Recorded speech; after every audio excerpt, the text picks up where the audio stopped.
Semi Christmas వేడుకలు United pastors fellowship ఆధ్వర్యంలో Christmas పండుగను పురస్కరించుకొని బుధవారం యునైటెడ్ ఫాస్టర్స్ ఫెలోషిప్ ఆధ్వర్యంలో సెమీ క్రిస్టమస్ వేడుకలు స్థానిక కోటప్పకొండ రోడ్లోని చర్చ్ ఆఫ్ క్రైస్ట్లో కార్యక్రమం జరిగింది.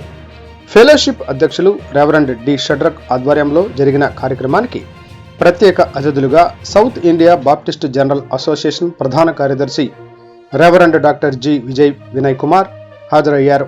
అంతేకాకుండా విశ్రాంత న్యాయమూర్తి doctor G Ratnakumar, doctor Chadalavada Aditya, BR Sushil Kumar, G Shekhar Benjamin తదితరులుగా అతిథులుగా పాల్గొన్నారు. రెవరెండ్ షడ్రక్ మాట్లాడుతూ ప్రజలంతా క్రిస్మస్ వేడుకలను ఘనంగా జరుపుకోవాలని ఆకాంక్షించారు. ప్రజలంతా సుఖ సంతోషాలతో జీవనం సాగించాలని డాక్టర్ చదలవాడ ఆదిత్య కోరారు. ఈ సందర్భంగా నూతన సంవత్సర క్యాలెండర్ను ఆవిష్కరించారు. ఫెలోషిప్ ఉపాధ్యక్షులు రెవరెండ్ నతానియల్, కార్యదర్శి రెవరెండ్ కె రవికుమార్, కోశాధికారి రెవరెండ్ దేవదాస్ తదితరులు పాల్గొన్నారు.